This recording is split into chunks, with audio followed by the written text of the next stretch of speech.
Have you fallen in love with that model home in a new construction neighborhood? Well, I love them too. So stay tuned today. We're going to talk about some tips that can help you to be smart when you're purchasing that new construction home. Hello everyone, I'm Terry and I'm a real estate agent here in Knoxville, Tennessee. Well, I love new construction and I love representing buyers on new construction purchases. But buying a new construction home is much different than buying a resale house. So today I'm going to share with you 7 tips on how to make that new construction purchasing process a successful one. So stay tuned. Tip number 1 is use a realtor. Yes, we realtors do new construction all the time.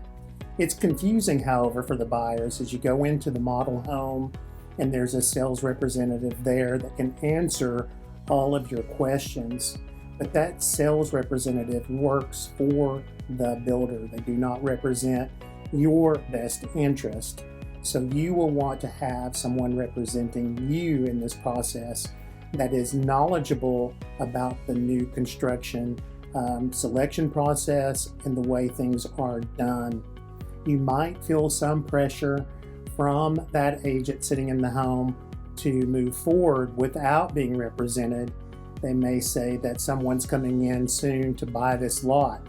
Don't panic, pick up the phone, call your agent.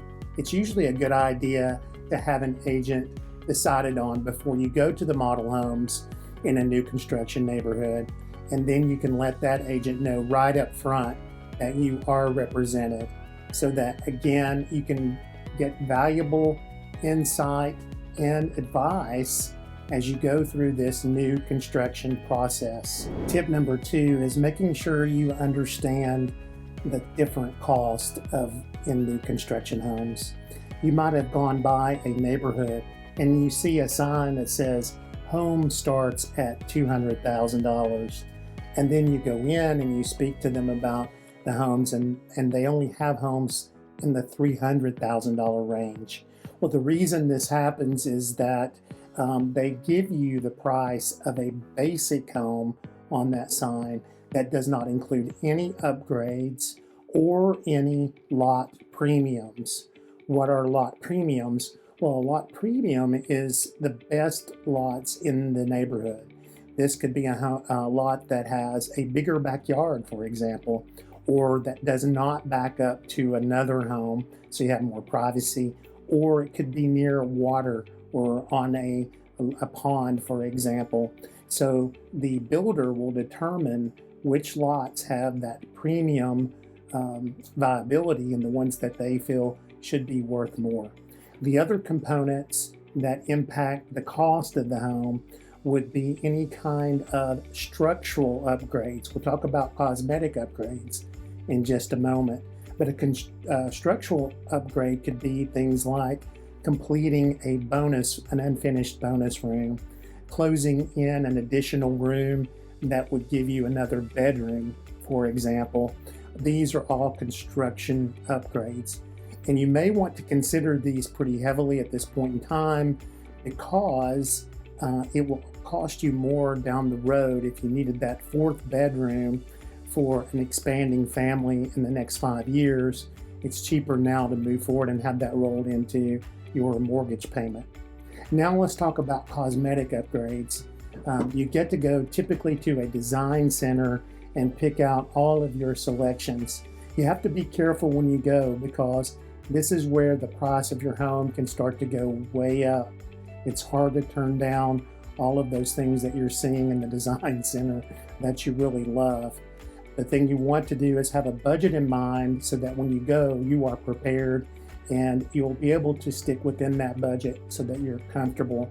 Some of the areas that I would focus on going into that process is upgrading the kitchen as much as you can and the flooring, and if possible, some things in the master bedrooms.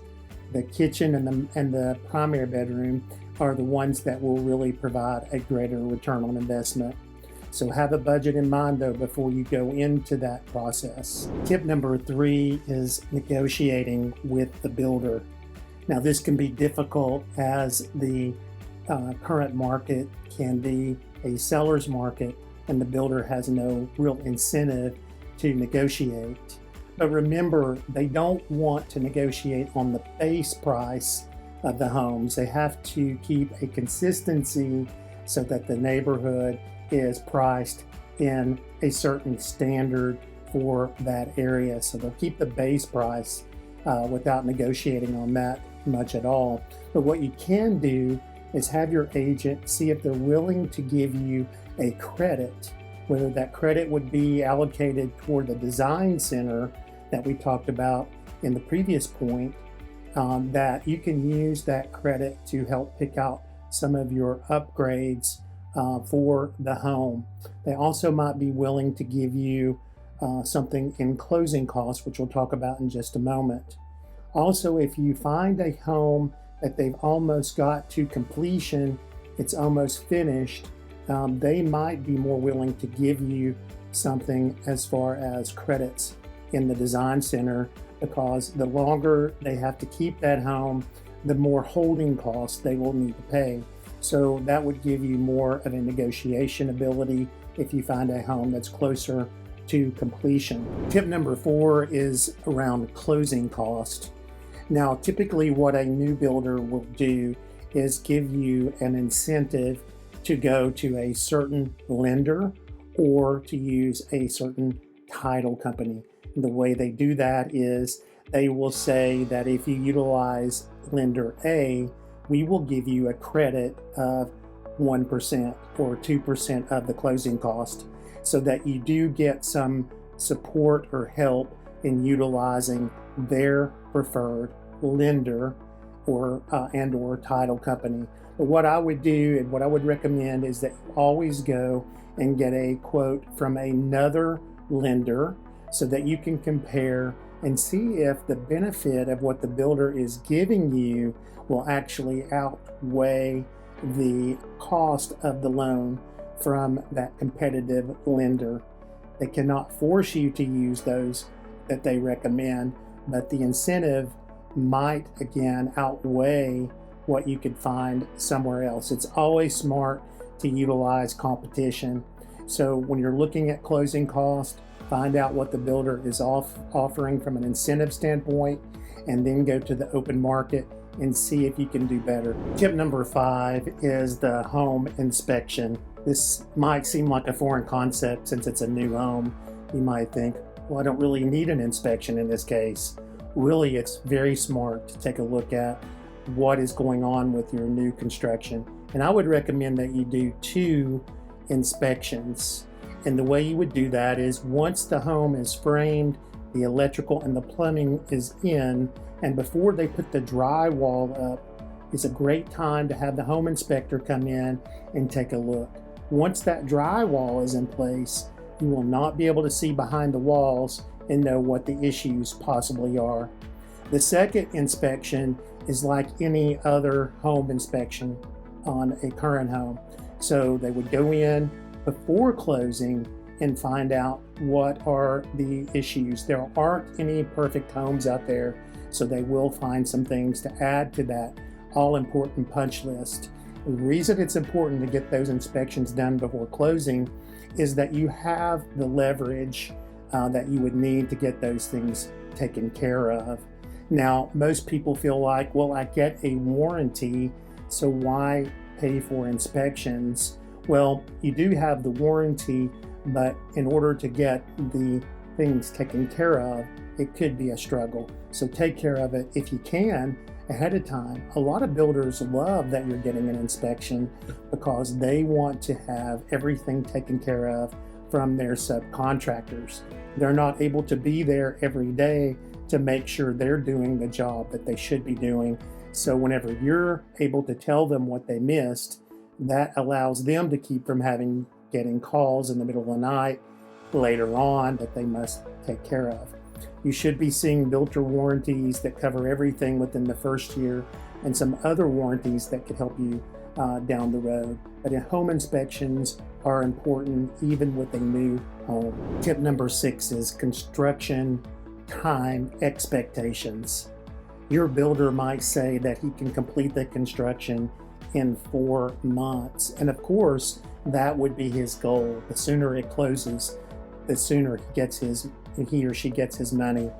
But the key here is that your builder is going to have to deal with a lot of challenges.